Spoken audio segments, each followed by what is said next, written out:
Hai, kembali lagi dengan Horror Story Time. Kali ini aku akan menceritakan tentang legenda Nyi Roro Kidul, Ratu Pantai Selatan. Kisah Nyi Roro Kidul, Ratu Pantai Selatan, memiliki banyak versi yang berkembang dalam budaya Jawa dan Sunda. Namun, apa Nyi Roro Kidul dan Ratu Pantai Selatan adalah sosok yang sama atau berbeda? Jawabannya tergantung pada sudut pandang yang digunakan, baik dari segi budaya, mitologi, maupun kepercayaan spiritual. Perspektif budaya dan mitologi. Dalam budaya Jawa dan Sunda, Nyi Roro Kidul sering disebut sebagai Ratu Pantai Selatan, sehingga banyak orang menganggap keduanya adalah sosok yang sama, dengan sebutan yang berbeda.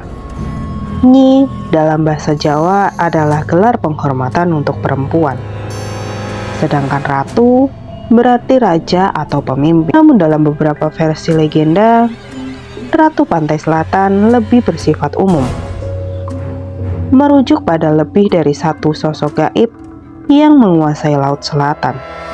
Beberapa mitos bahkan menyebut bahwa ada lebih dari satu ratu di Pantai Selatan, dan Nyi Roro Kidul adalah salah satunya.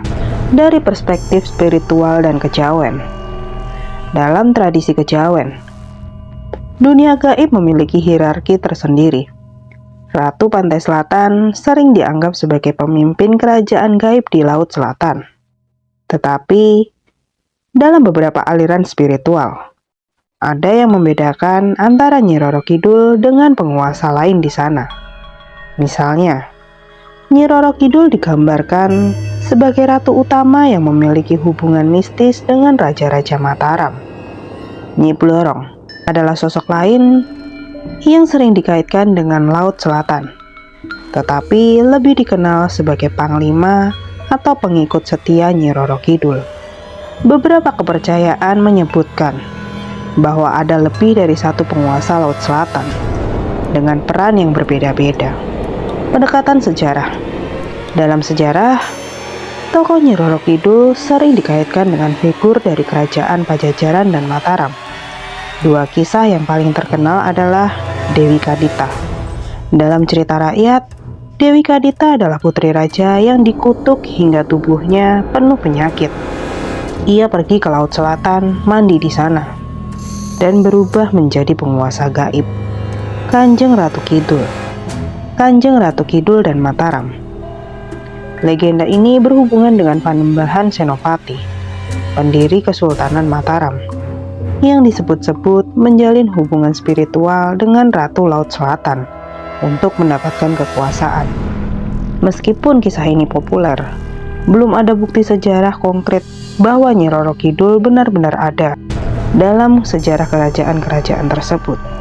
Pendekatan sistematis.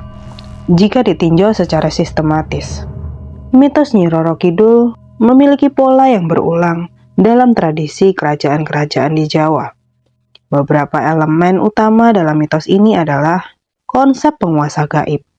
Hampir semua kerajaan di Jawa memiliki hubungan dengan dunia gaib.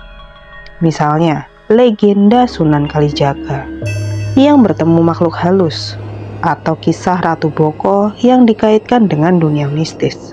Legitimasi kekuasaan. Kisah Nyi Roro Kidul sering digunakan oleh raja-raja Jawa untuk memperkuat klaim mereka sebagai penguasa sah dengan perlindungan spiritual dari dunia gaib. Pendekatan filosofis. Secara filosofis, Nyi Roro Kidul sering dikaitkan dengan keseimbangan antara dunia nyata dan dunia gaib. Dalam tradisi kejawen, terdapat beberapa konsep yang relevan. Laut Selatan sebagai simbol alam bawah sadar.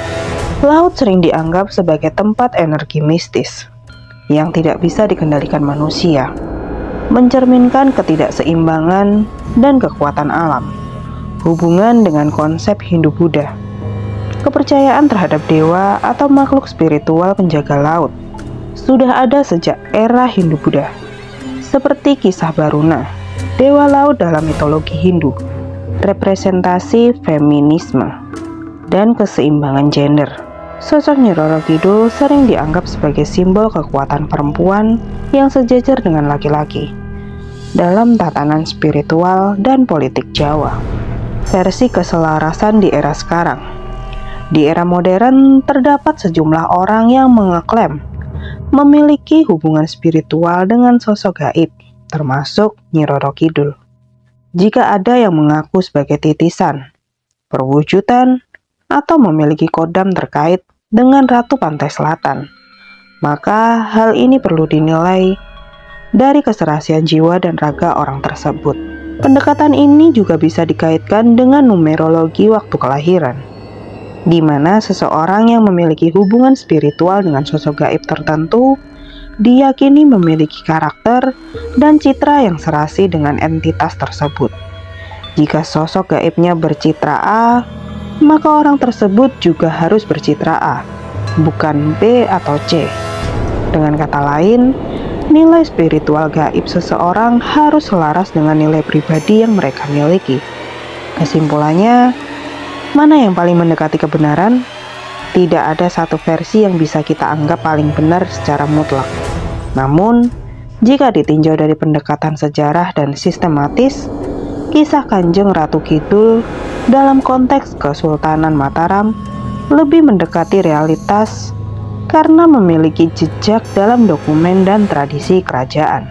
Sementara dari sisi filosofis, Nyi Roro Kidul lebih merepresentasikan konsep kepercayaan dan spiritualitas Jawa yang mengakar sejak era Hindu-Buddha.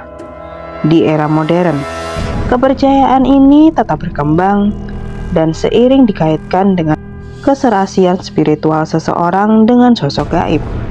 Pada akhirnya, mana yang lebih benar tergantung pada sudut pandang yang digunakan, ataupun memilih salah satu versi berdasarkan bukti dan realita sesuai citra sosok nyata di era sekarang.